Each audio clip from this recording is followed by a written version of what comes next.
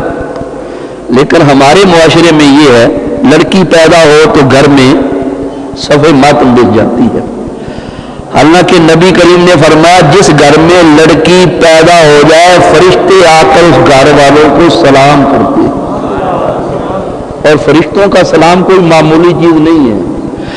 7 فرشتوں نے حضرت ابراہیم علیہ السلام کو سلام کیا، نتیجہ یہ ہوا کہ اللہ نے حضرت ابراہیم علیہ السلام پر نارے نمرود گلزار کر دی۔ غور کرو، اگر حضرت ابراہیم علیہ السلام کو فرشتے سلام کرے نمرود کی آگ ٹھنڈی ہو جاتی ہے، اور نبی کریم کے غلاموں کو فرشتے سلام کرے تو ان کے لیے دوزخ کی آگ ٹھنڈی ہو جائے گی۔ نبی کریم علیہ السلام نے فرمایا جو اپنی بیٹیوں کو خوش رکھتا ہے، سنو یہ بڑا تحفہ پیش کر رہا ہوں۔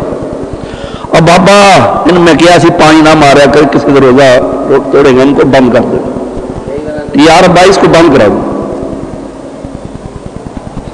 پانی نہ مارو پانی۔ تحفہ یہ کہ نبی کریم نے فرمایا جس کے گھر میں لڑکیاں بولو پیدا، وہ بول بہت یہ لڑکیاں نہ دونوں کیوں ڈر دے، جس کے گھر میں لڑکیاں پیدا ہو جائے جو اپنی لڑکی کو راضی رکھے گا، جو اپنی لڑکی کو راضی رکھے گا، قیامت کا روز ہوگا، اللہ فرمائے گا اے میرے بندے جب تک تو راضی نہیں ہوگا میں بھی تجھے دیتے جاؤں گا، تو نے میری مخلوق کو راضی کیا، آج میں تجھ کو راضی کر لوں گا۔ کتنا بڑا تحفہ ہے، اللہ کا راضی ہونا کوئی معمولی بات نہیں ہے۔ ایک پیر صاحب ہے ہمارے دوست، 17 سال سے 18 سال سے ہماری ان سے دوستی ہے، بڑے ہی پائے کے کامل ولی۔ شب برات آئی تو میں ان کے ہاں تقریر کے لیے گیا، مجھے کہنے لگے ملتانی صاحب آپ بتائیں میں آپ کے لیے کیا دعا مانگوں؟ میں نے کہا جی میرے لیے یہ دعا مانگنے کہ اللہ اور اس کا رسول راضی ہو۔ کہنے لگے باقی کیا رہ گیا؟ باقی تو خدا کا راضی ہونا کوئی معمولی بات نہیں ہے۔ اللہ تعالیٰ ارشاد فرماتا یا بولی من یشاء اناثا و یا بولی من یشاء الذکور،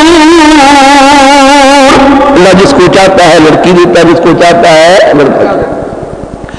لڑکا لڑکی دینا اللہ کا کام ہے، لیکن حضرت مریم کے پاس حضرت جبریل امین آئے، اللہ فرماتا ہے فارسلنا الیہا روحنا، ہم نے مریم کی طرف روح الامین کو بھیجا، کس شکل میں بھیجا؟ اللہ فرماتا ہے فتمثل لها بشرا سویا۔ سنو بھی یہ بات ذرا غور سے، جب جبریل مریم کے پاس آئے ہوں گے تو کسی انسان کی شکل میں تو آئے ہوں گے، کسی انسان کی شکل میں تو آئے ہوں گے، تو کس انسان کی شکل میں ہے؟ سنو بڑی توجہ کے ساتھ، حضرت مریم سلام اللہ علیہا یہ جنت میں ہمارے نبی کریم کی زوجہ ہوں گی، جنت میں ہمارے نبی کریم علیہ السلام کی بیوی ہوں گی، اس لیے جب مریم کے پاس حضرت جبریل امین آیا تو ہمارے نبی کی شکل میں آئے ہیں، ہمارے نبی کی شکل میں آئے۔ اچھا حضرت مریم ڈر گئی، کہ یہ غیر محرم میرے پاس کیسے آ گئے؟ فرمایا اللہ سے ڈرو، میرے پاس کس لیے آئے؟ قال انما انا رسول ربک لیہب لک غلاما زکیا، اے مریم میں تیرے پاس اس لیے آؤں تجھے پاکیزہ لڑکا دوں۔ حضرت جبریل امین نبی کریم علیہ السلام کے غلام ہیں۔ انما جبریل خلق لخدمت النبی صلی اللہ علیہ وسلم، حضرت جبریل امین ہمارے نبی کریم کے غلام اور امتی ہے۔ جب نبی کا غلام لڑکا دے سکتا ہے تو پھر نبی کریم کا کیا کمال ہوگا؟ یہ میں نے اس لیے کہا کہ بعض جو بندی یہ کہتے ہیں کہ لوگ اگر نبی کو اختیار ہوتا تو حضرت عائشہ کو لڑکا نہ عطا فرما دیتے۔ میں کہتا ہوں کہ جاؤ کسی حدیث سے ثابت کر دو کہ حضرت عائشہ نے عرض کی یا رسول اللہ آپ دعا مانگیے مجھے لڑکا مل جائے، کسی حدیث سے یہ ثابت نہیں ہے۔ حکمت یہ تھی کہ جو اولاد ذکور لڑکے پیدا بھی ہوئے ہیں وہ زندہ نہیں رہے، اگر وہ زندہ ہوتے اور ان کو نبوت نہ ملتی تو حضور پر اعتراض وارد ہو سکتا تھا کہ پہلے نبیوں کی اولاد نبی ہوئی ہے اور ان کی اولاد نبی نہیں ہوئی، کیونکہ حضور نبی کریم علیہ السلام خاتم النبیین۔ میرے دوستوں اور بزرگوں ذرا غور فرمائیے، جبریل کہہ رہے ہیں میں تجھے پاکیزہ لڑکا دینے آیا ہوں۔ معلوم ہوا جبریل کا عطا کرنا اللہ کا عطا کرنا ہے۔ اچھا بھی آگے چلیے، اللہ تعالیٰ ارشاد فرماتا ہے وَاللَّهُ يَهْدِي مَن يَشَاءُ إِلَىٰ صِرَاطٍ مُسْتَقِيمٍ، اللہ تعالیٰ جس کو چاہتا ہے سیدھے راستے کی ہدایت، بولو جس کو چاہتا ہے سیدھے راستے کی ہدایت دینا کس کا کام ہے؟ سب لوگ ہدایت دینا کس کا کام ہے؟ ایک بار اللہ تعالیٰ ارشاد فرماتا ہے وَإِنَّكَ لَتَهْدِي إِلَىٰ صِرَاطٍ مُسْتَقِيمٍ، اے محبوب تو لوگوں کو سیدھے راستے کی ہدایت دیتا ہے، سیدھے راستے کی۔ اچھا اب یہاں پر اعتراض پیدا ہوا، اعتراض یہ کہ جناب آپ کہتے ہیں کہ نبی کریم علیہ السلام سیدھے راستے کی ہدایت دیتا ہے، قرآن کہہ رہا، تو اگر حضور کو یہ اختیار ہے ہدایت کا، جس کو چاہے ہدایت دے دیں، تو چاہیے تھی کہ اپنے چچا ابو لہب کو اور ابو طالب کو اور ابو جہل کو ہدایت دیتے۔ یہ اعتراض کرتے ہیں بعض ہمارے مخالفین، انہاں پتیجیاں اجے تک انہاں چاچیاں دا بڑا درد ہے۔ اچھا سنو اس کا جواب، کبھی آپ بینک میں گئے ہوں گے، بینک کا جو کیشیئر میں ہے نا وہ پیسے اس کو دیتا ہے جو اپنا چیک لے جائے، وہ اس کا اکاؤنٹ دیکھے گا اس کے اکاؤنٹ میں پیسے ہیں، اگر ہوں گے تو چیک پاس ہو جائے گا اور پیسے مل جائیں گے۔ اور ایک آدمی جا کر کہے جی مجھے 200 روپیہ دے دو اور اس کا اکاؤنٹ نہ ہو تو بولو کیسے پیسے دے گا؟ کوئی پیسے دینے کا اختیار ہی نہیں، وہ کہے گا یہ پگلے اختیار ہے، لیکن اس کے لیے جس کا اکاؤنٹ بینک میں موجود ہے۔ بلا مثال و تمثیل ایک ہے تخلیق ہدایت اور ایک ہے تقسیم ہدایت۔ اللہ تعالیٰ ہدایت کا پیدا کرنے والا ہے، ہمارے نبی کریم اس کو ہدایت دیتے ہیں جس کے لیے اللہ تعالیٰ نے ہدایت پیدا کی ہے۔ اللہ نے ابو لہب کے لیے ہدایت پیدا ہی نہیں کی تو ہمارے نبی کریم علیہ السلام کہاں سے ہدایت تقسیم کر دیں گے؟ ہدایت ان کو دیں گے جن کے لیے اللہ نے ہدایت پیدا کی۔ تو معلوم ہوا کہ حضور اللہ تعالیٰ کے برگزیدہ بندے ہیں، حضور کا کام اللہ کا کام۔ اچھا ایک حدیث بھی سنو ذرا غور سے، یہ دارمی شریف میں حدیث موجود ہے اور مشکاہ شریف میں بھی موجود ہے۔ نبی کریم علیہ السلام تشریف فرما حضرت فاروق اعظم ہے، ان کے ہاتھ میں تورات کا ایک نسخہ تھا اور آ کر حضور کی بارگاہ میں عرض کی یا رسول اللہ دیکھیے یہ تو رات ہے بڑے اچھے اس کے احکامات ہیں اور پڑھنا شروع کر دی. حضور سے اجازت لی. اب وہ پڑھ رہے ہیں اور نبی کریم علیہ السلام کے چہرے کی رنگت بدلتی جا رہی ہے. حضرت صدیق اکبر نے نبی کریم علیہ السلام کے چہرے کو دیکھا اور فرمایا عمر گم کرے تجھے گم کرنے والیا کیا تو نہیں دیکھتا کہ تیرے پڑھنے سے نبی کریم علیہ السلام ناراض ہو رہے ہیں. فنظر عمر الى وجہ رسول اللہ. فاروق اعظم نے نبی کریم کا چہرہ دیکھا اور کہا اعوذ باللہ من غضب اللہ و غضب رسولہ. میں اللہ کی ناراضگی سے پناہ مانگتا ہوں, اللہ کے رسول کی ناراضگی سے پناہ مانگتا ہوں. بولو بھائی ناراض کون ہوا تھا؟ بولو نا, اللہ کا نبی. اور وہ کہہ رہے ہیں کہ میں اللہ کی ناراضگی سے اور رسول کی ناراضگی سے پناہ مانگوں. پہلے اللہ کی ناراضگی کا ذکر کیا. معلوم یہ ہوا جس کام سے اللہ کا نبی ناراض ہو جائے, اللہ کے نبی کے ناراض ہونے سے پہلے خدا اللہ تعالیٰ ناراض ہو جاتا ہے. نبی کے ناراض ہونے سے پہلے میرے اللہ ناراض ہے. اچھا, جو آدمی اس مہینے میں روزے بھی رکھتے بولو ان سے اللہ خوش ہے یا ناراض؟ جو سودی کاروبار کرتے ہیں اللہ خوش ہے یا ناراض؟ جو لوگوں کو بلا وجہ تنگ کرتے ہیں ان سے اللہ ناراض ہے یا راضی؟ اور جو نبی کی سنتوں پر عمل نہ کرے ان سے اللہ ناراض یا خوش؟ بولو. میں کوئی آپ کا مخالف نہیں ہوں, میں یہ چاہتا ہوں کہ میرے پاس جمعہ پڑھنے والے کم از کم دو کاموں کے پابند ہو جائیں. وہ دو کام جو ہے جو کر لے گا بہت سی برائیوں سے بچ جائے گا. ایک داڑھی اور دوسرا نماز تہجد. یہ نبی کریم علیہ السلام کی سنت ہے. حضرت سعید بن مسیب نے دیکھا ایک آدمی نماز عصر کے بعد نفل پڑھ رہا ہے. اس نے کہا ہے سعید کیا نفل نماز پڑھنے کی وجہ سے ملا مجھے اللہ عذاب دے گا؟ کہا نفل نماز پڑھنے کی وجہ سے نہیں بلکہ نبی کریم کی سنت کی مخالفت کی وجہ سے اللہ تجھے عذاب دے گا. اس لیے کہ عصر کے بعد نماز پڑھنا یہ نبی کی سنت نہیں ہے. معلوم ہوا نبی کی سنت کی مخالفت کی جائے تو اللہ کے عذاب کا مستحق ہو جاتا ہے. آؤ میرے دوستوں بزرگوں, یہ ہے آخری جمعہ, اس تو بعد کسی پھر اگلے سال ہونا نہیں پتا. تو جنہ داڑھی رکھنی ہے خلوص نیت نہ خدا کے خدا دے رسول نے راضی کرنے واسطے وہ اج ہاتھ کھڑا کرے.